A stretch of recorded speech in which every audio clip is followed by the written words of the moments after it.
Welcome to Season 3 of Everything is Learning. The podcast where we question, explore, and learn on purpose. We're here to rethink and discover what's possible because learning never stops, and neither do we. Let's dive in.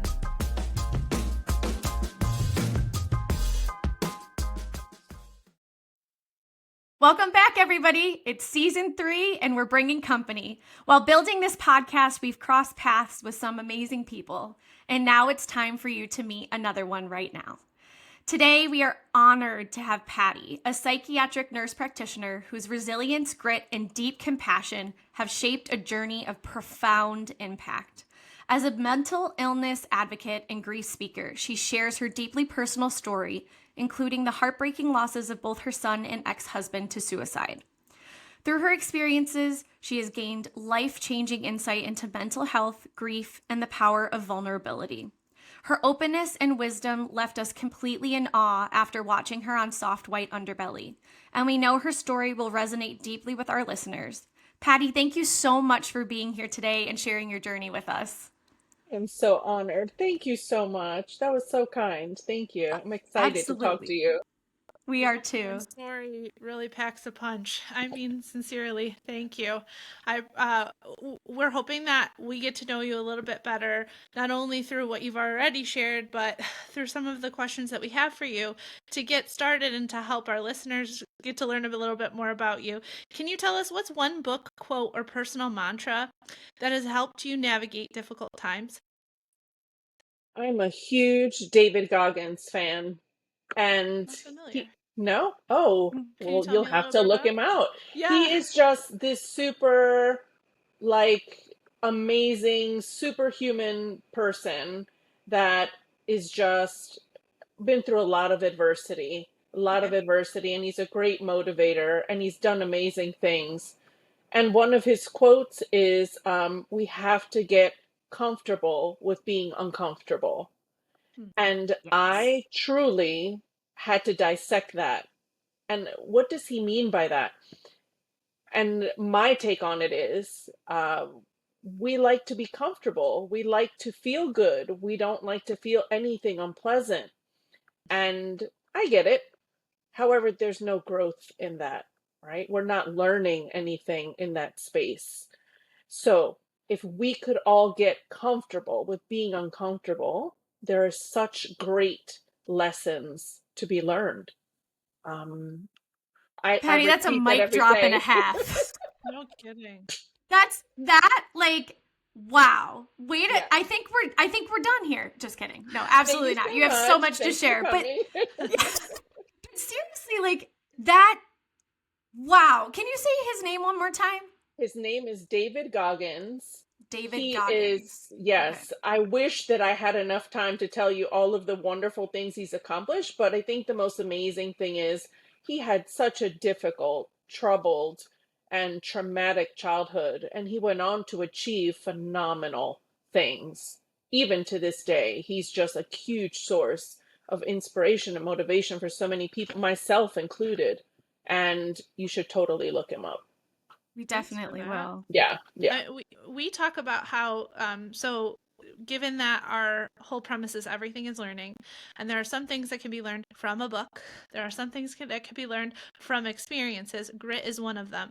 And what you were just describing about how he had this traumatic childhood, but then utilized what he was able to learn and take away and grow from, and turned it into this amazingly successful career. He's the first person I'm going to be looking up in my Google search after this. Mm-hmm. But I mean, that's amazing, because as someone who's naturally curious, and I like having so many things at my disposal very immediately, grit is not, or resilience is not one of those things that you can just learn from a Google search. You actually have to sit in it. You actually have to experience it. And to your point, if everything was harmonious and comfortable, and you're not pushed beyond what you think is your acceptable limit, there's no growth from that. And unfortunately, that friction that occurs is where the growth happens. But yeah, it comes with scars and bruises and all of those things. And I appreciate you capturing it so succinctly. Well, here's the thing. An expert on my end. Yeah. Well, here's the thing. When we go to the gym and we work out, right? we are putting our muscles under an incredible amount of stress, right? We're breaking down fibers to create new ones, and that's painful. That pain, for some reason, is acceptable, and nobody looks down on that or even bats an eye, right? Yeah. This is the same thing. We're putting ourselves in these situations that cause tremendous pain, but the growth, nobody talks about the growth that comes along with that. It's no different than going to the gym, right? But because we can't see it, it's not something tangible that we can see. We can't measure um, our brain and our grit and our experiences with a tape measure like we could with our biceps, right? So it's hard to really wrap our brains around that, but I don't see them as being any different. Marissa talks about that an awful lot, about how on social media or even people walking around, you can't see their scars, you can't see the journey. And the really incredible thing about you, Patty, is that you have so openly, authentically, and honestly shared what happened. And I think that that is what people need to see as an example in the world. So when we've kind of talked about it a little bit in your bio, but can you kind of, and this is a horrible thing to ask, but succinctly tell us your experience as best you can? Like, we want to give you the floor to be able to share what happened and the process, and give you that time to share with our listeners. So would you mind doing that? No, not at all. That's why I'm here.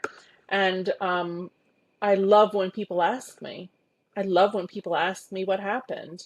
I love the opportunity to be able to educate others, to talk about my child and to honor him and his father. But to answer your question, this is not my first foray into tragedy and grief, unfortunately. Um, I was married to my ex-husband, and I unfortunately saw that he was not getting better. He was getting worse.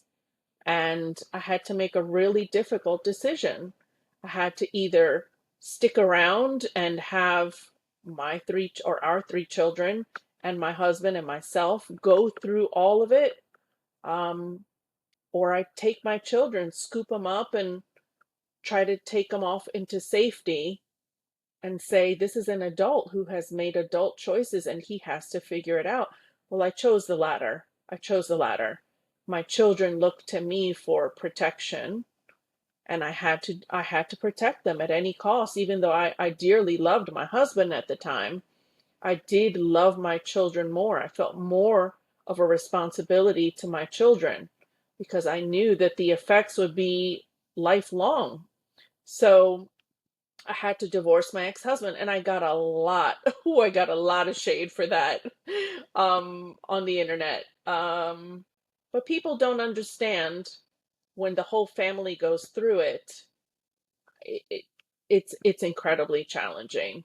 And we had already attempted to help him and try to find a solution, and he just wasn't getting better.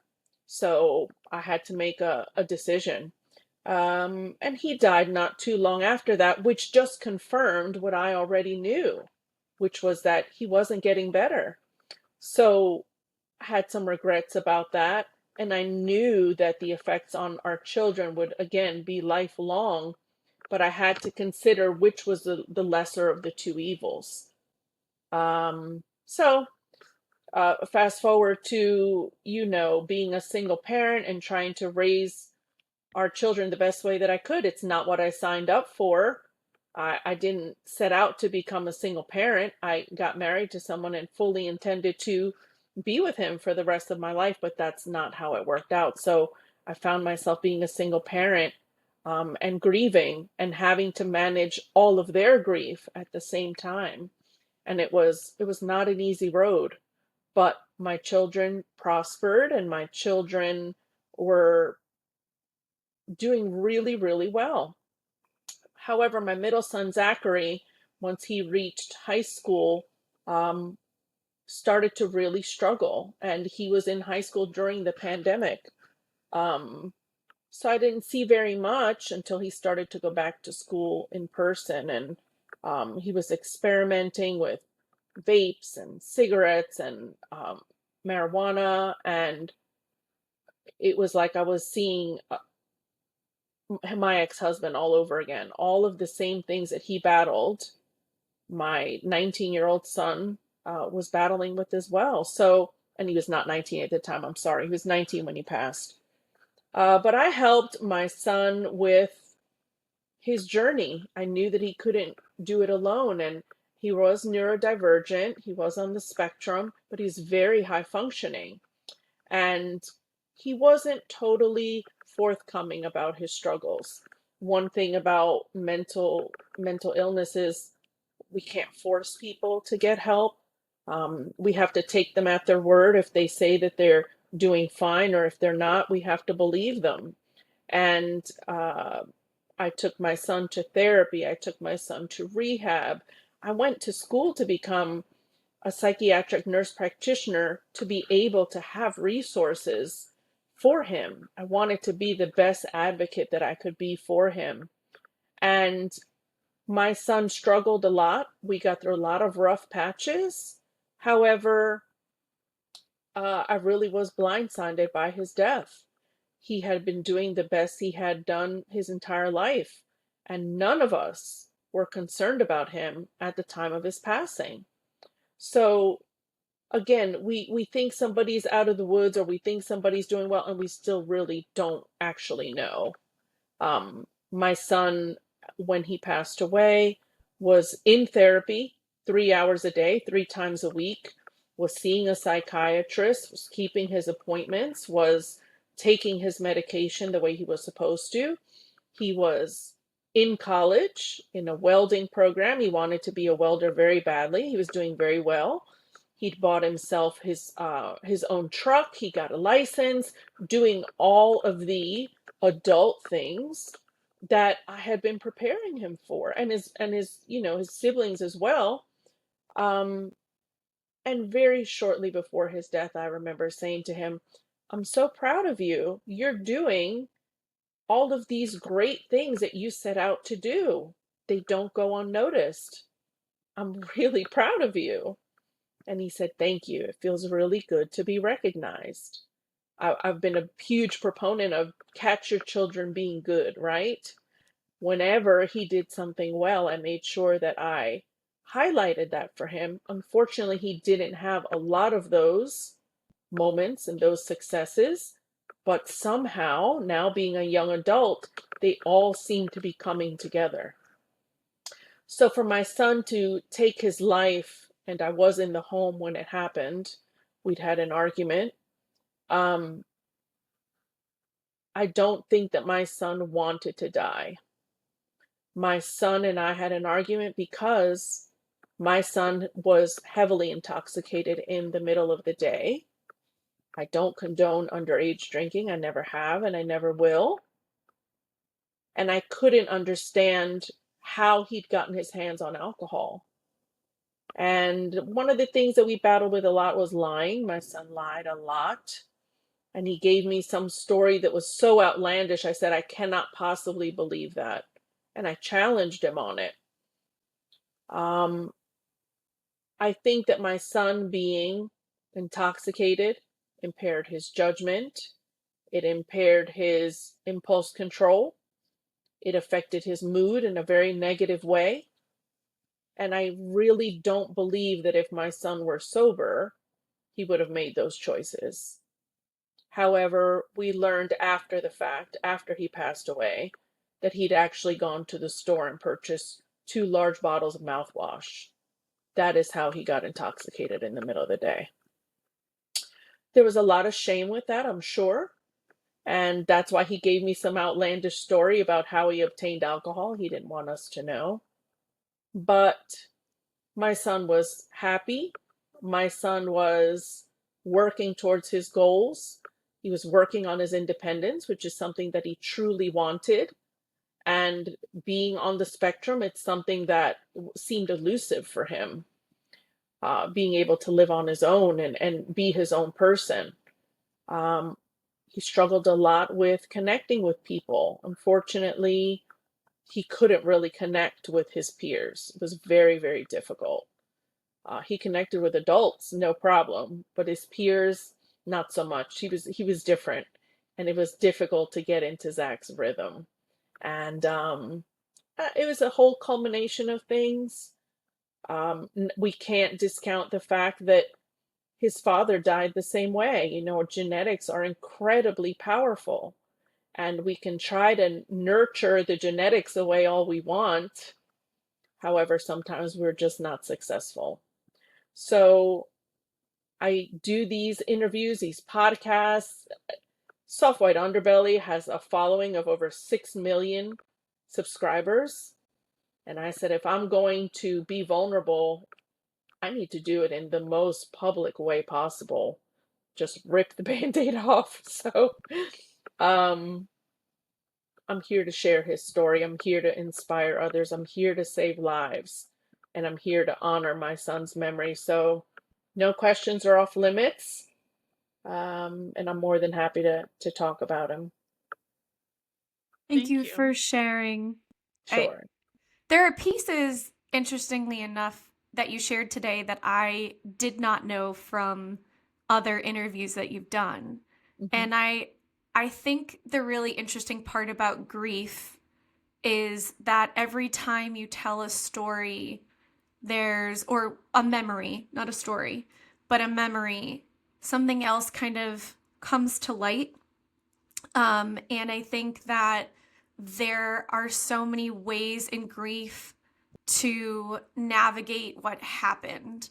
So I guess one of my questions is, now that this has happened and you have been sharing, what is the biggest message or learning experience you've had? Regarding grief or what? Anything, Anything, any part of anything? sharing and navigating what you've had to go through. I think that the biggest part about this journey that's difficult for me still. I'm still grieving, right? It's only been 7 months. 2 days ago was 7 months. My son's been gone. Wow. Um, acceptance. We can try everything, and at the end of the day, it's a living, breathing human being that makes their own decisions. I couldn't control my son any more than I could control you or the the neighbor next door, right? I can make suggestions, I could give advice, I could guide him, but at the end of the day, the decisions that he made every single day were his. And it's hard. However, accepting the fact that I couldn't control him. I couldn't control the outcome. I couldn't control a very large piece of his story.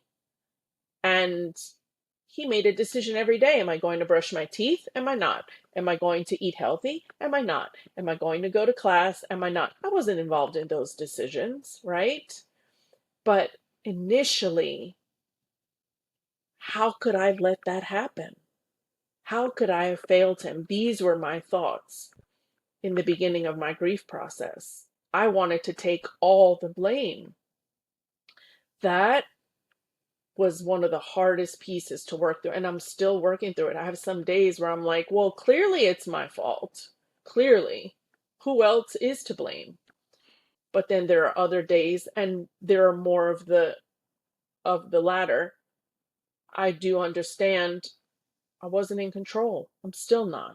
I never was. I never was. Everything So, everything you just said reminds me I have to give credit where credit is due. I follow someone called the Autism Dad, and he said it's easy for people to judge you based on your decisions without knowing the choices that you had. And I really appreciate you going into some of the background because we mhm. wouldn't have seen that. And I also really appreciate you talked a little bit about shame and blame. And I don't think that's ever going to go away. And I am sorry to know that it's only been 7 months, but like, look at all you've done in 7 Yeah. months. Yeah. Do you know that people take decades to get the kind of traction that you did, and it's because your message is so impactful and sincere? And I Yeah. know we touched on this a little bit earlier, but like the message becomes clear because you're so concise, you're so put together, and like although you're not bringing all of the emotion to the forefront, you kind of being vulnerable with us sharing that, like people won't hear your message if you aren't composed and if you aren't some of the things that you like how you portrayed the message and come across. And I'm just wondering, like, with everything that you just said, what type of emotions are you feeling in the background, and how do you sit in your emotions when you feel them? Because I think as a parent, especially a parent to a neurodivergent child it worries me all the decisions that I have to make, and am I doing in his best interest? Like, I believe yes. I don't know that everyone would say the same. So could you talk to me a little bit about that, or us a little bit about that? Sure. I know that a very real concern for me was what's going to happen to my son when I'm no longer alive. I worried about that so very much because his siblings will have their own lives. They'll probably have their own children, right? To put that on someone is a huge, huge undertaking, a huge responsibility. And I very much worried. What's going to happen to Zach? Is he ever going to be able to live on his own?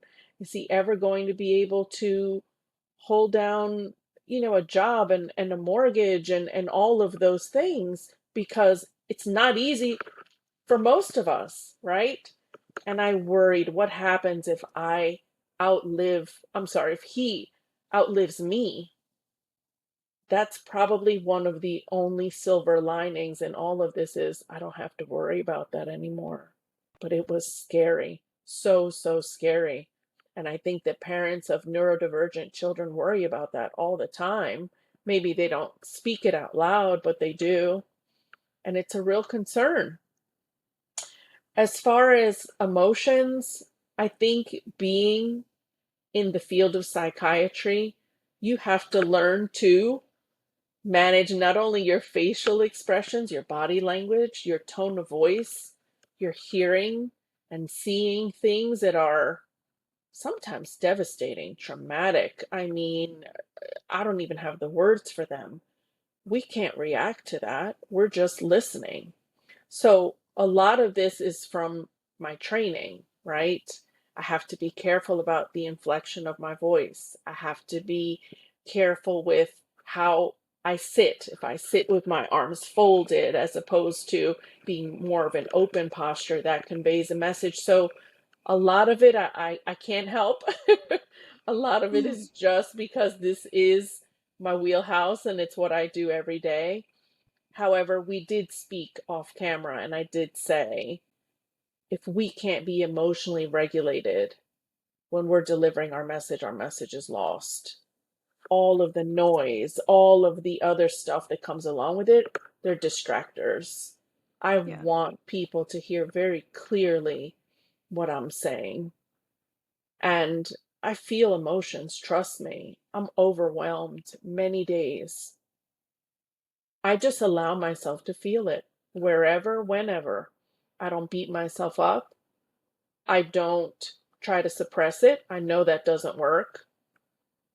I may be driving to work and I'll cry the whole way there and I'll wipe my tears and I'll say, okay, time to go to work.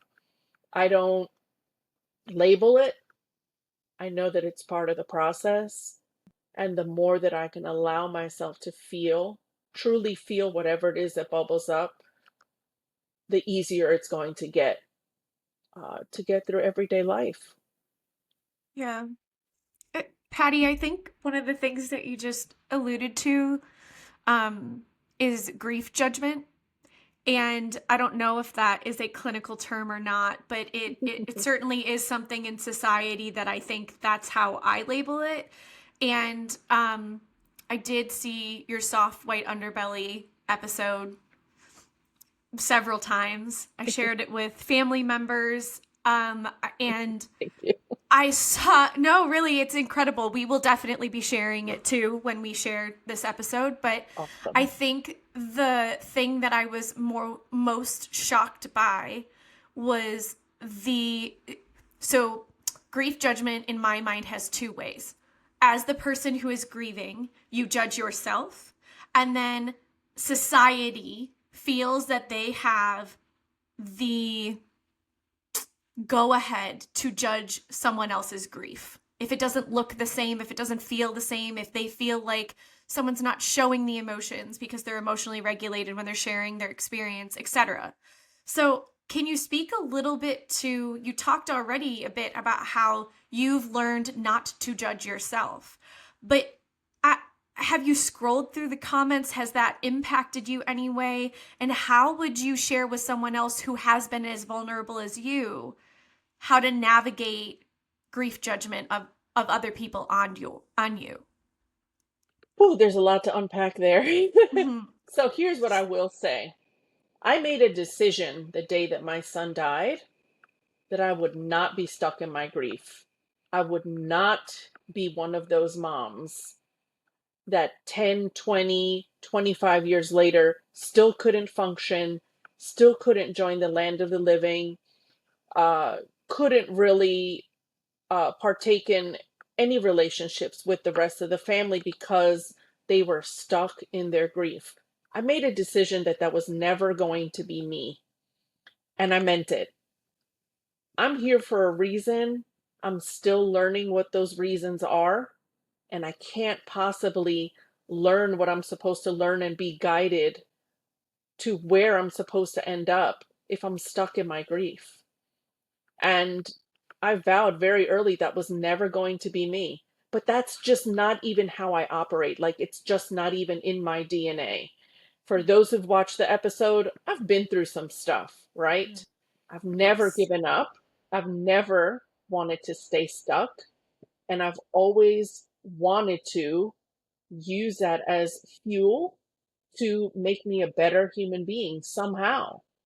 So while I don't judge people and how they grieve, I do believe it's a choice. And I do believe, and this has not been scientifically proven, this is purely anecdotal.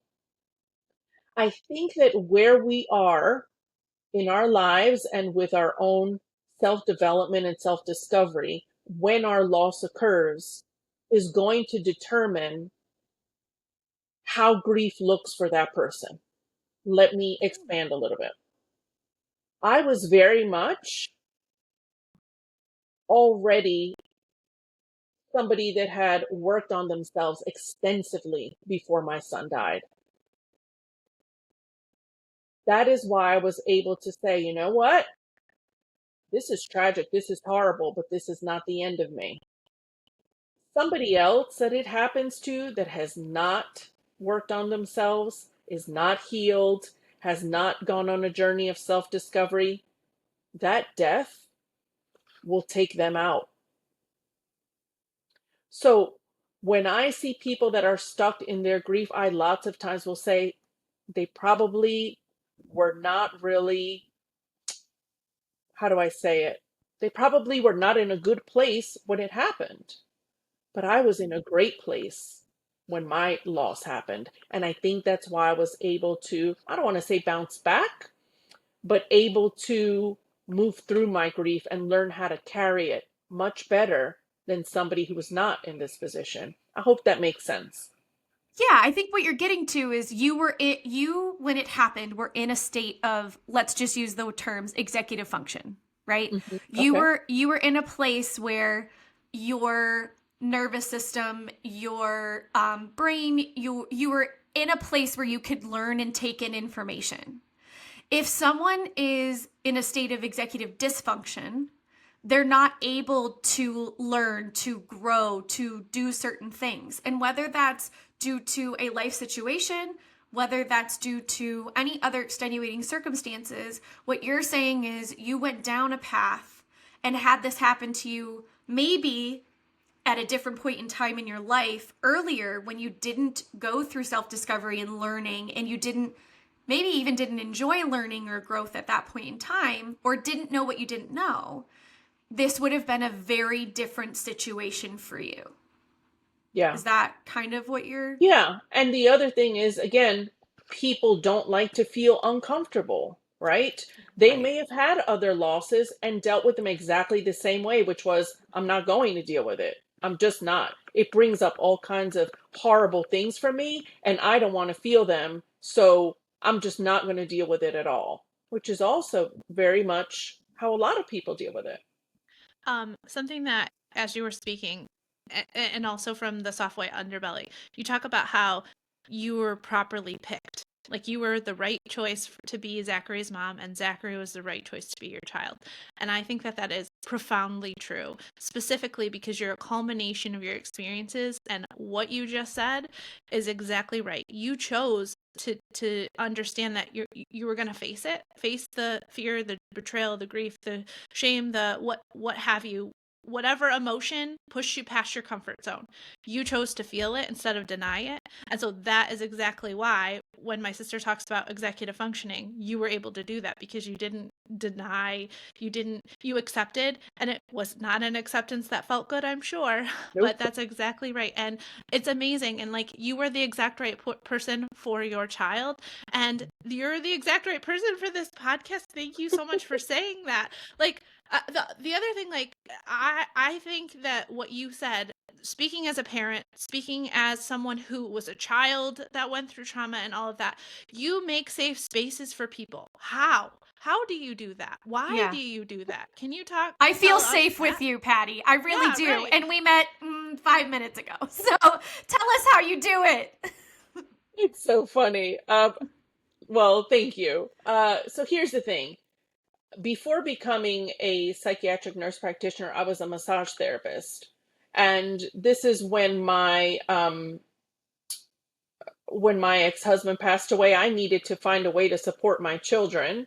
So I said, I can go to school and become a massage therapist. That's kind of quick. That's really cool. You can help people.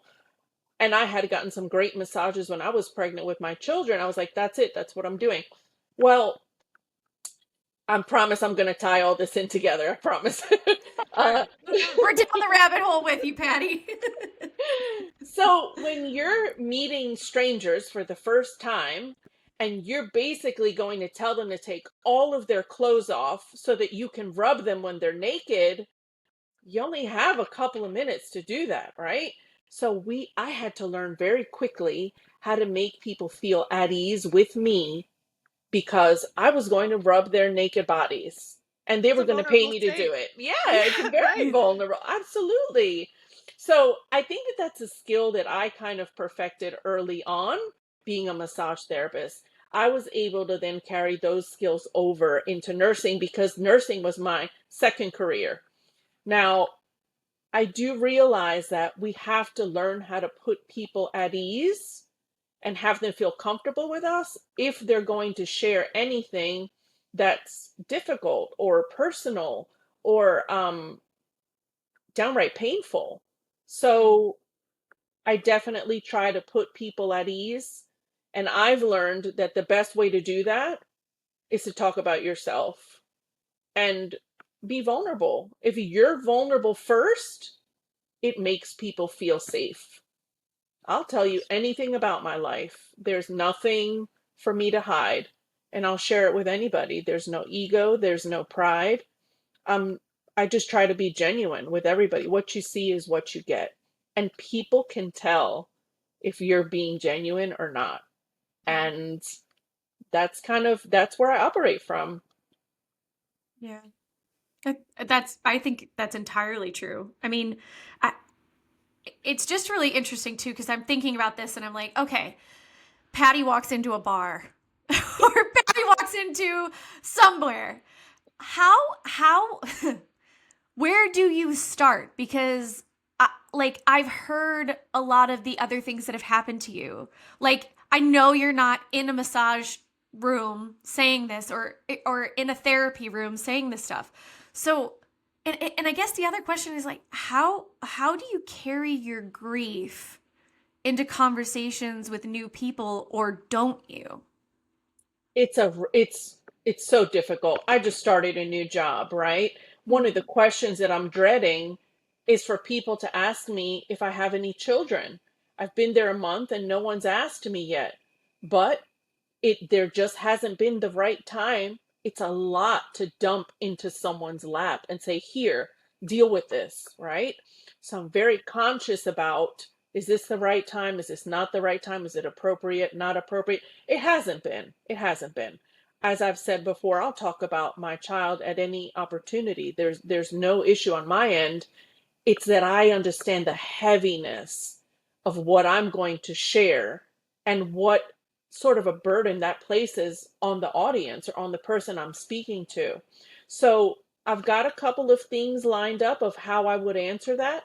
None of them really feel good because it's still talking about my child in the past tense, which doesn't feel good.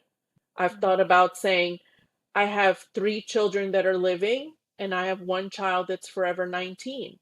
I've thought of saying, I have 4 children, but one of them watches me from on top of the rainbows and the clouds. Like I don't really know. There's no way to really say it and not have people go, "Uh-oh. Now what do I say?" But um I'm open, I'm vulnerable. I'm here to help people. It's something that I've just always wanted to do, and I truly want to leave this planet better than how I found it. That's what motivates me every day. I can't take the knowledge and the wisdom with me. I have to share it. And any opportunity that I have to impart some wisdom or some words to help someone along their journey, I'm going to do it. Can I really explain what that is inside? I really can't. It's just, it's not something that I think about. It's just kind of automatic. And maybe it is from going through so very much at a young age. Maybe it is from having repeated catastrophic things happen. It kind of changes who you are on the inside a little bit. But for me, I never wanted it to change me in a negative way. I always wanted something good to come out of it. And if I can share this, even when I was doing CPR on my son after I knew that he was gone, and having to do chest compressions on your child is probably the most horrific thing ever.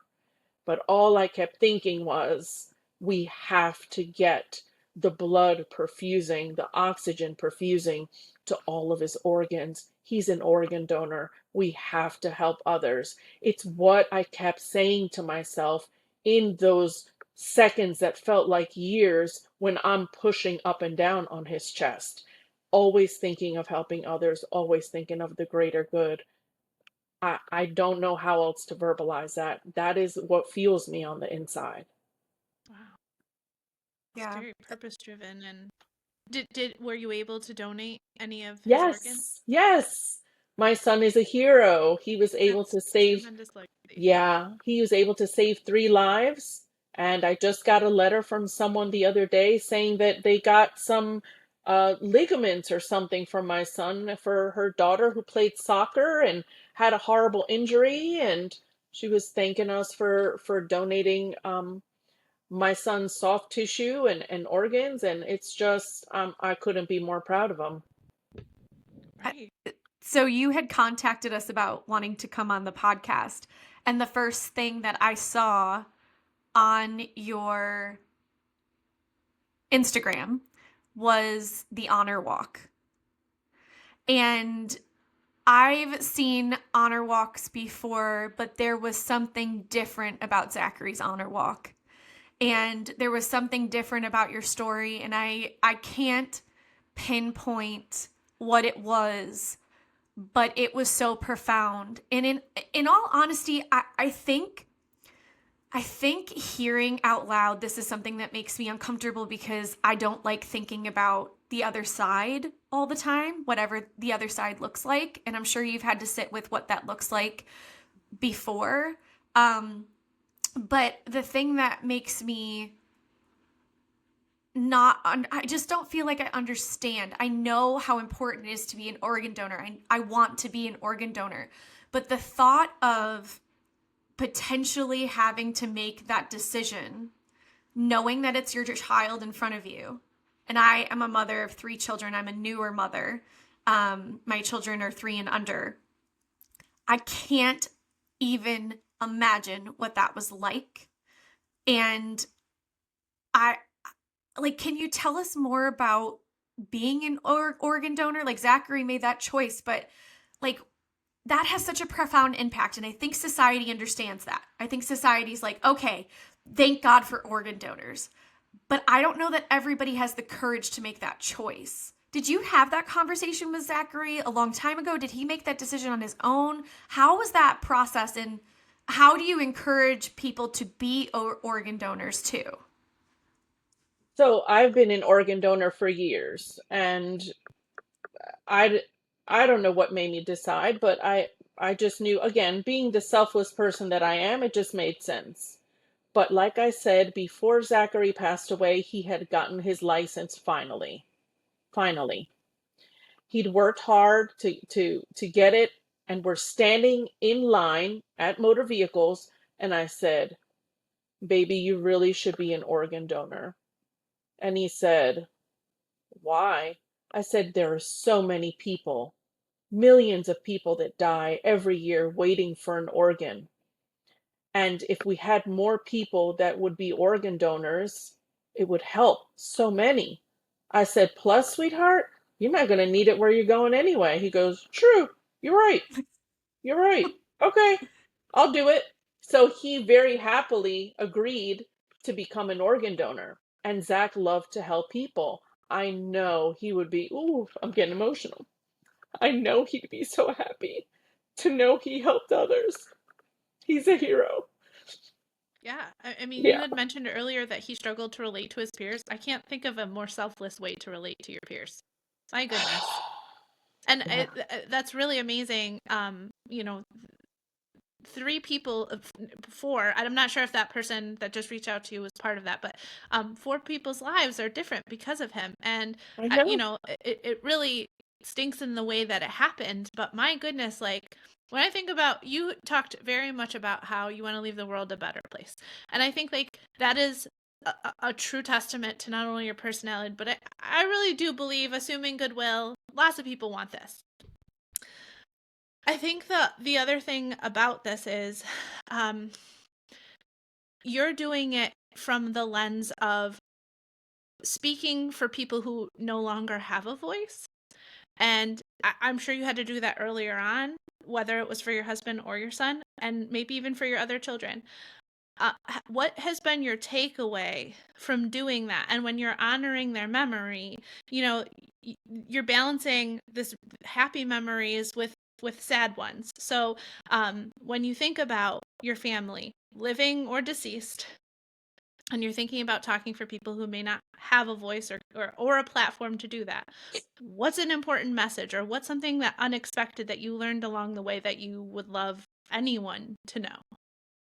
Well, I also wanted to add that a lot of the recipients of organs are reluctant to reach out to the donor families because, again, they don't want to create more pain, right? Like, we're all trying to avoid this pain, right? Whether we're the recipient of an organ, whether we're a coworker that doesn't want to ask, you know, Patty Bourne how she's doing today. She doesn't want to bring up anything that's going to be painful, right? We're all trying to avoid this pain. I have news for all of us. It's inevitable. It's inevitable, right? It's coming for us no matter what. That's But true. I can't wait for the organ recipients to reach out to me, and I hope that they do, because a piece of my son is still living, like here in the same exact moment that I am. Why would I not want to meet that person? Like, to me, that's the ultimate. And I hope that before I die, I get to meet them. So I just want to throw that out there. There's nothing that anyone can say to a grieving parent that is going to make them hurt worse than they already do. So please stop avoiding certain topics and certain conversations. I'm in pain every day, 24 hours a day. You bringing up my child doesn't make that worse. If anything, it makes it better. But we don't know this because there's no rule book on grief, and we don't like to talk about it. So we're all doing things that are so socially appropriate, but for the grieving person, yeah, they're not okay. But you had asked, wait, what did you ask? It was I went about I like went left on that one. no, well, first off, I love how you answered that question, because you're right. I think so many people are fearful they are going to make situations worse, but what you said, and that there's almost a catharsis from this, is like, no, ask the question. No, say the weird thing. No, do this, because Mhm. you know there there's reprieve from that. But I had asked about you having like using your platform to talk for people who can no longer Oh, talk yes, for yes, yes, themselves. yes. And I'm just wondering, like, what's been your greatest takeaway, or what's something unexpected you learned from being able to do that? Well, I'm going to say this. There have been countless people who have said to me, I've thought about taking my own life. And not until I heard your story did I even think about what it would do to my parents. So now I'm really gonna think about it even harder because I didn't think about what profound effect it has on the living. Hmm. I've had people say to me, um, my child is currently struggling, or your child sounds like my child, and what do I do? Right? Me sharing my story, those have been the bonuses, the things that I never anticipated that come along with sharing your story publicly. And that is actually hearing from real people that are telling you, you've changed my life in some way, you've impacted my life in some way, you've motivated me to want to be better.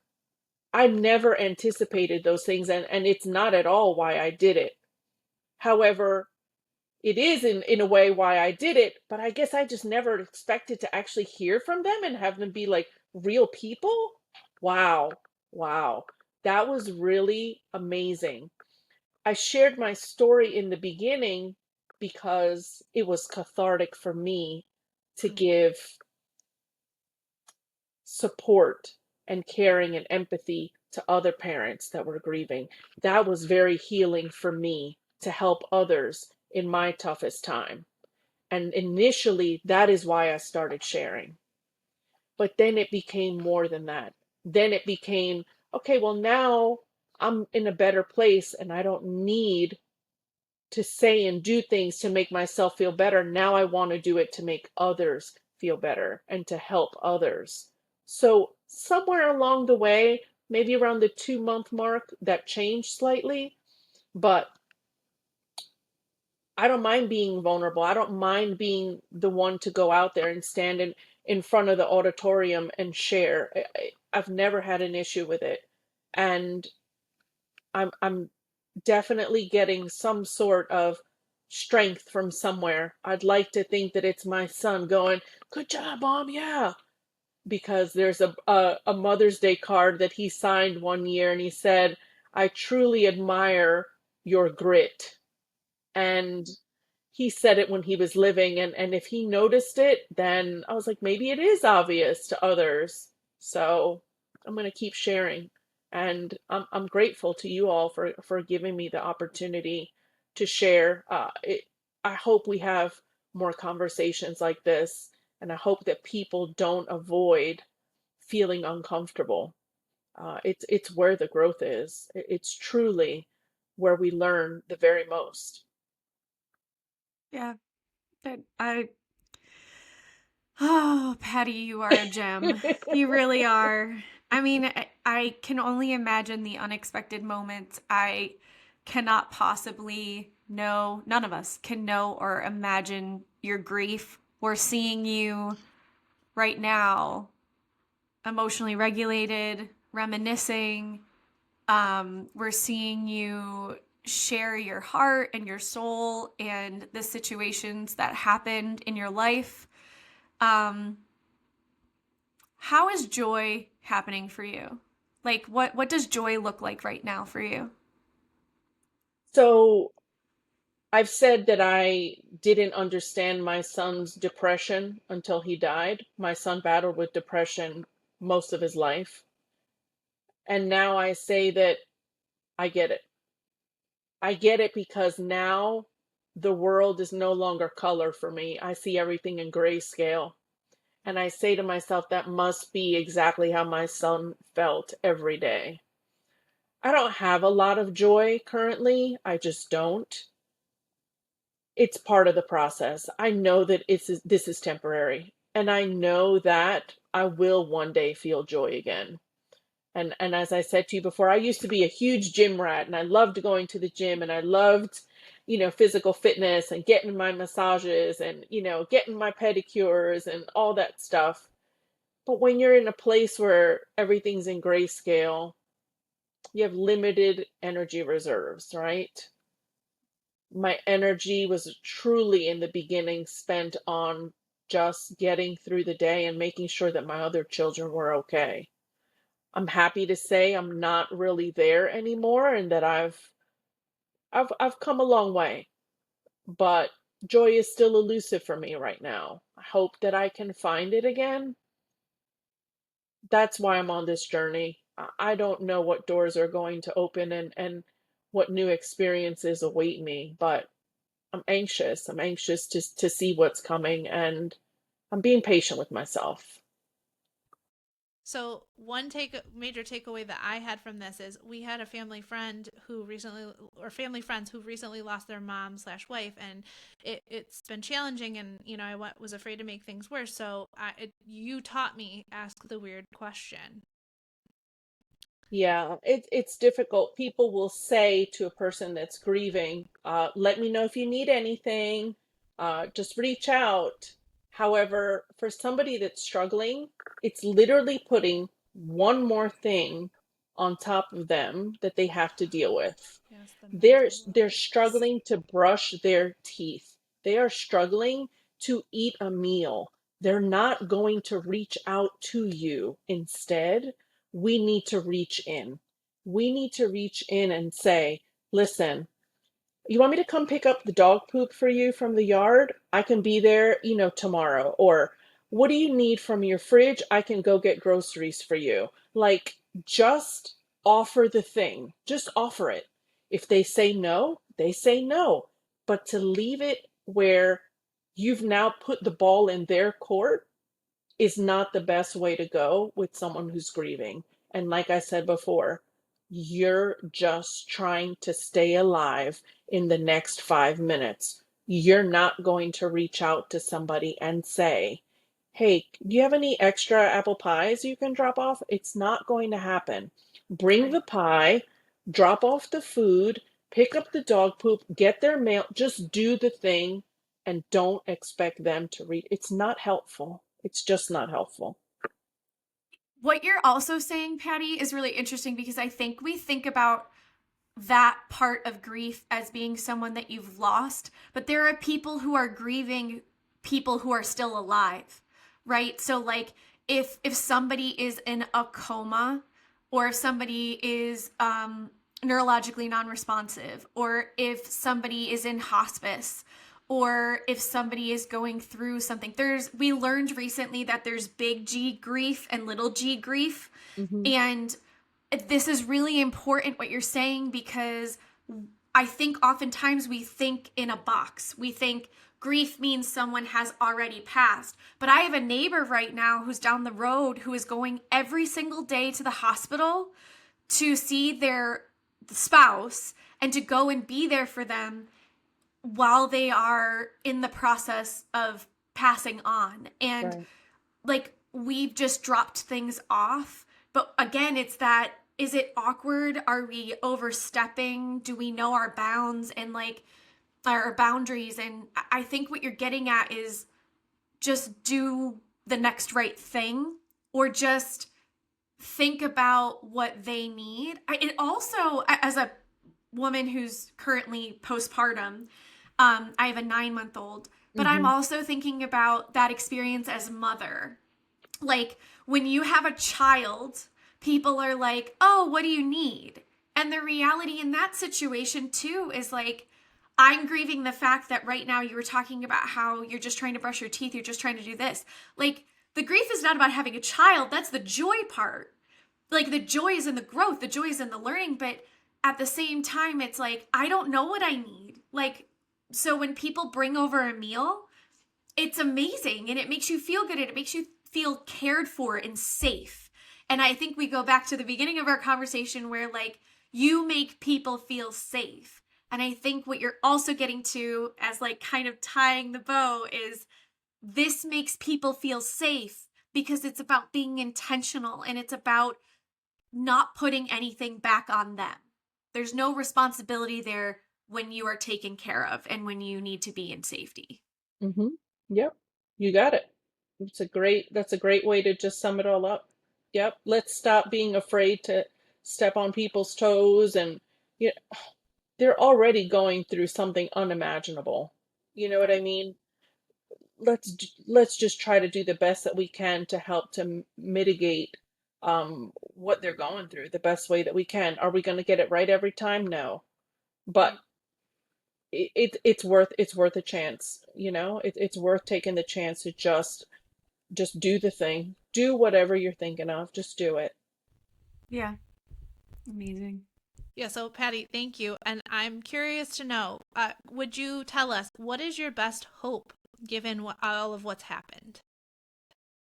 My best hope is that uh, I'll be able to start a nonprofit, hopefully, for my son one day. And I hope to become a public speaker and speak all around the world about suicide, mental illness, so many different topics that are just kind of interwoven in this situation here, but all of it relatable. I hope to write a book at some point. So many people have asked me to write a book and start a podcast. I'm like, I need to live like 3 lives to get all of this accomplished. Um, but also, I'm thinking about becoming more involved in research. I really, truly want to be involved in research. We think we know some things about suicide and depression and mental illness, but we really don't. And the way that I know that we don't is the needle is just not moving in the right direction. We keep having more and more suicides every year. And we're just not making a difference in the right ways. And I'm not trying to upset people at all when I say that. I just know that it doesn't matter where we go, what part of the world we talk about. Suicide is just such a huge topic of debate. It's religiously charged. There's just so much going on with it, and we're just not making a dent. Yeah. And I want to be a part of finding some sort of a solution in my lifetime, some sort of meaningful discoveries, and I want to be a part of it. I'm just trying to leave this world better than I found it, and any way that I can be involved in that is truly, I'll die a happy person. Sign me up for that reality. Yes, Same. yes. So you left us with a lot of profound things to think about. And I imagine self-care or being able to focus on yourself has not always in these last 7 months been a priority. But I do want to make sure to ask, and we ask this of all of our guests, what question do you wish more people would ask you?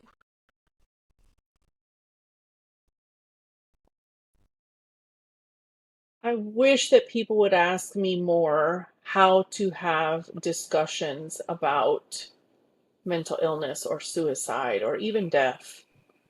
Um, but I think it has to start with us, and it's going to be a little bit of an unpopular opinion. But we can't normalize these discussions with our children if we ourselves are not seeking help for our own struggles. A lot of parents will say to me, I don't need therapy. There's nothing wrong with me. What do I? Well, we can all benefit from help and resources because we're dealing with stuff at work. We're losing our jobs, or we're perhaps going through some really tumultuous things in the workplace. A lot of toxic workplaces, right? I'm sure we all can relate to that. Mm. What do we do with our frustrations and our situations that we find ourselves in? We definitely don't talk to our kids about them, right? I would come home and I would tell my children, you know what? I had a pretty uncomfortable situation with a coworker of mine. Um, she said something to me, I said something to her, it ended up this way, and here's what I learned. And we'd sit down and we'd talk about it, and then I'd say, how would you handle something like this? Oh, I Even love if you don't want to go to therapy, even if you don't want to heal all of this stuff from your past, have discussions with your children about real life things that we're struggling with and dealing with every day. You don't need to dump it all on them and tell them, here, you figure it out. We don't need role reversal, right? We need to always be the parent and they need to always be the child. But if we let them know and we normalize for them the struggles that we have day to day, and we say, I don't always have the answers, but here's how I sought help. Here's how I sought resolution. Okay. You might find this helpful. Tell me a time that you experienced something like this in your day, right?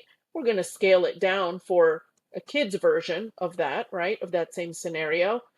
But we have to be able to have these discussions with our kids where they feel comfortable asking for help, or they feel comfortable coming to us and saying, here, I have this problem and I don't know what to do about it. If we always give the air and the impression that everything's hunky-dory, we've got everything under control, there's no problems, there's no issues, well, why are they going to come to us? We're not struggling, right? So please, when people ask me, like, what can I do differently or how can I change? And I wish they would ask me this more. I want everybody to really take a look at themselves and see what unhealed parts of myself do I need to work on, and share that with my child, right? I'm not in a good place. I'm in therapy. I'm going to work on some things. Here's what I'm struggling with. We all need help at some point. We're then letting our children know it's okay to struggle. Mm. It's okay to ask for help. It's normal. It's expected. Whenever you get human beings together, it can get complicated, right? Mm. But I don't think we're doing this enough. And I know that's an unpopular opinion, and I know that a lot of parents get very defensive about that, but it has to start with us. It has to start at home. Just like we sit down and talk about sports at the dinner table, we need to talk about our emotional and our mental health because they truly are health. So I'd like to end on that note. Thank you for that. Well, we're going to have you back to talk about that in depth Yes. because Marissa Have and I me both back. ardently believe in that. And I feel like that in itself is an entire, I mean, you could write a book on that, honestly, Patty. You really could. Honey, we got to brew a pot of coffee for that and just sit down and chat. We do. Yeah.